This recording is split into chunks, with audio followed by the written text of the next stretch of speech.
Some staff members and students at the University of Cape Town are objecting to the scheduled address at the institution by Professor Lumumba. The EFF has invited Prof. Lumumba to speak at their 10-year anniversary celebration.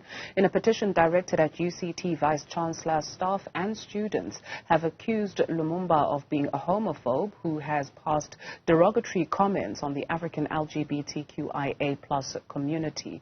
Sinal Otambo speaks for the EFF and he joins us now for more on this. Thank you very much for your time this afternoon. With this pressure, how does the EFF characterize it? Look, as the EFF, we're not feeling any form of pressure. It's part of public discourse and debate, which is something we hugely encourage. And of course, as the economic freedom fighters, our position regarding the anti-homophobic, the anti-homosexuality bill, rather, in Uganda is well known. We are the only organization that has stood up in the entire, possibly the continent, against that bill. We are the ones who picketed outside of the Ugandan embassy against the bill. So for us, we're not feeling any undue pressure.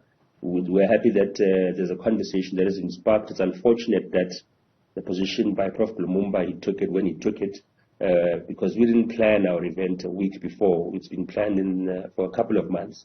And it's well known, even by him, that we don't agree with that position. But we see it as an opportunity for his views to be changed, for his views to be interacted with, and for them to be changed in a progressive manner, because a scholar of his stature should not be holding such regressive views. So we're not feeling any pressure, and in fact, we welcome the debate and expect it to be had even on the 10th anniversary public lecture day.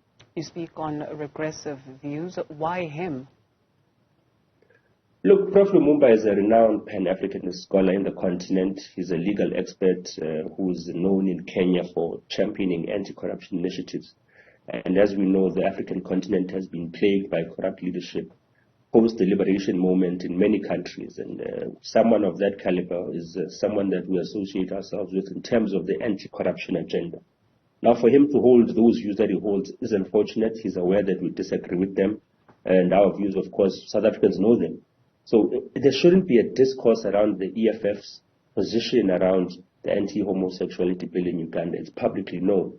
But it's quite concerning, or perhaps more interesting, to note that the person who's actually passing that bill, Museveni, the president of Uganda, was in South Africa just a couple of months earlier, welcomed by the president of South Africa. There was no uproar, there was no statement, there was no petition by anyone.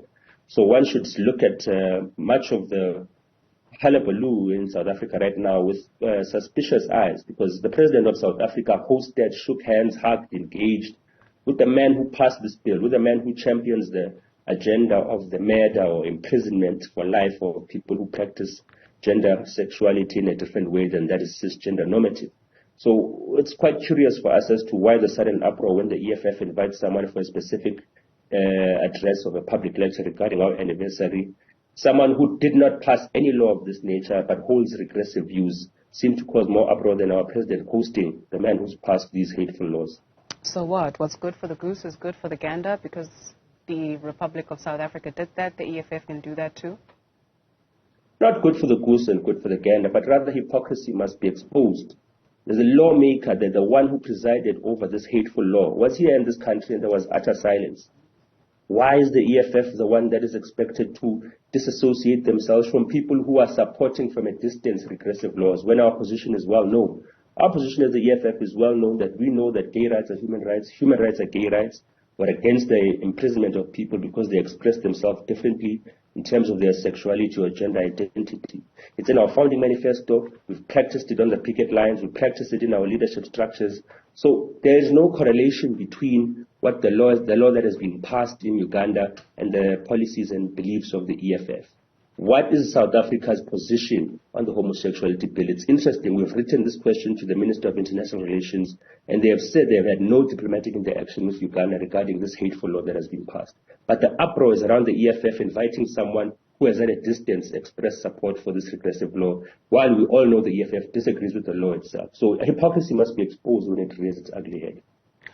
Will it be a safe space for members of the LGBTQIA? Standing in a dignified manner, interrogating those views, interrogating him as a Pan-Africanist. What is his understanding of the relationship between Pan-Africanism and homosexuality in a country where the hate for homosexuals is actually a colonial notion. It's colonialists that brought the ideal that homosexuality is anti-religious or anti some form of ways of living and normal ways of living. So it's actually ironic that the laws that are being passed supposedly in defense of Africanhood were actually being brought to be and brought to pass in Uganda by British colonialism. So there needs to be a conversation with Pan-Africanists who have a distorted view of sexuality in Africa. And we know that that avenue is going to be conducive to that debate and engagement because that's the character and nature of the EFF. What is the party's position on the continent? Maybe I ask in particular what else is on the agenda when you take a look at a number of things that are happening, the instability in Sudan at the moment, what is known as the coup belt of West Africa, and so it goes. And so what is the ideal idea of the EFF for this here continent?